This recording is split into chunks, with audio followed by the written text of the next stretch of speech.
Chers frères et sœurs, nous allons parler aujourd'hui d'une citation célèbre de Cherif Al-Husseinoulaye qui est le layen, c'est le comportement. Alors, tout d'abord, lorsque nous entendons cette phrase, nous allons nous interroger sur le fait que Cherif Al-Husseinoulaye n'ait pas dit le layen, c'est le fait de porter des habits blancs, par exemple.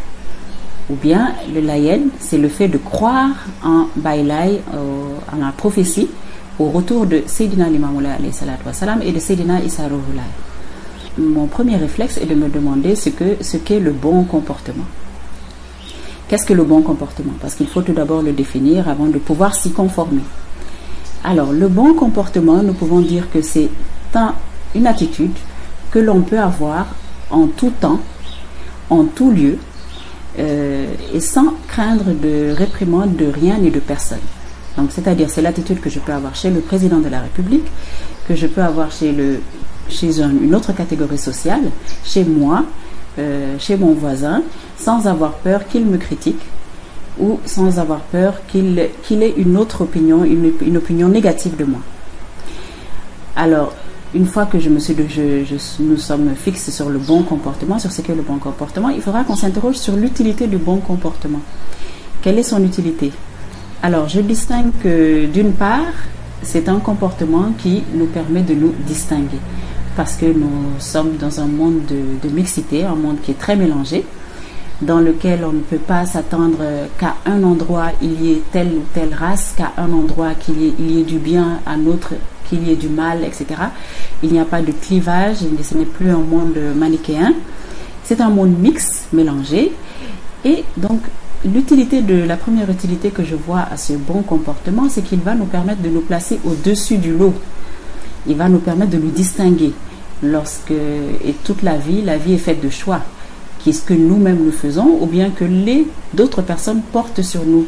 Donc, à ces moments-là, eh bien, si on a un bon comportement, on se fera distinguer, on se fera plus choisir qu'une autre personne qui aurait le même background que nous, la même éducation que nous, etc., les mêmes diplômes, les mêmes aptitudes, les mêmes qualités, eh bien, on va porter le choix sur nous plutôt que sur cette personne grâce à notre bon comportement.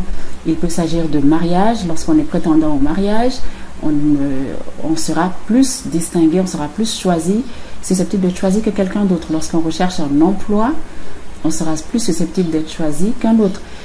Lorsqu'on recherche un partenariat, il peut arriver que grâce à notre bon comportement, nous les layens, et que les employeurs, les recruteurs préfèrent recruter un layen en se disant je suis tranquille avec un layen, au moins il va faire son travail et il sera agréable, ce qui n'est pas rien. Donc ça, c'est la première utilité que je vois au fait d'avoir un bon comportement. D'autre part, il nous fait apprécier. Donc, on apprécie toujours plus quelqu'un qui a un bon comportement par rapport à quelqu'un qui a un mauvais comportement. On se fera donc aimer, on a plus de fans, on a plus de gens qui nous apprécient que de gens qui ne nous aiment pas. Et donc, il va de soi qu'il est plus agréable, il y a plus de bénéfices à être aimé qu'à être mal aimé. De plus, en plus de ça, on sera plus compris par la société dans laquelle nous vivons parce que nous savons que nous ne sommes pas en majorité sur le plan de la quantité. Donc, bien sûr, nous sommes en majorité, comme le disait Cherif Al-Husseinoulaye, sur le plan de la foi. Nous avons des ressources culturelles immenses qu'aucune autre confrérie peut nous discuter. Mais nous sommes en minorité sur le plan de la quantité. Mais par contre, le fait d'avoir un bon comportement nous permettra de nous faire apprécier de tous. Donc, ce qui fera de nous une majorité. En conclusion, je peux dire que cette citation est vraiment une signature de Cherif Al-Husseinoulaye parce qu'il renferme deux choses. Donc, c'est quelque chose de complexe.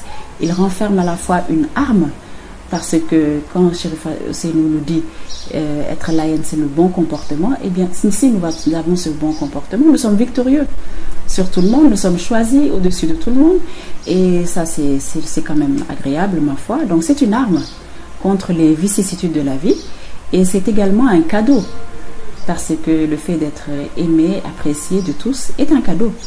Et il nous offre donc là une solution Mais attention, qui n'est pas un aboutissement. Donc il y a une remarque importante à faire par rapport à cette citation, c'est que elle ouvre donc un espoir pour tous les Layènes, elle donne une arme à tous les Layènes, elle donne un cadeau à tous les prétendants Layènes pour être fidèles à l'étude que nous sommes en train de faire, mais il faut savoir que ce n'est pas donc un aboutissement. Je ne suis pas Layène parce que je suis née à Yoff ou à Cambérène et de parents Layènes. Je ne suis pas Layène parce que je crois uniquement en Seydina Limamou et je me comporte comme je veux. Donc c'est un parcours sans fin, c'est être Layène, c'est un parcours sans fin, c'est une quête qui n'a pas de fin, mais c'est aussi à la portée de tous. Donc tout le monde peut être Layène.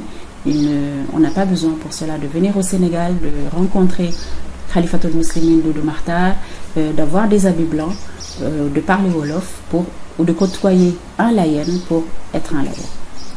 Voilà, donc c'était la première édition de cette chronique. Je vous remercie et j'espère vous retrouver bientôt.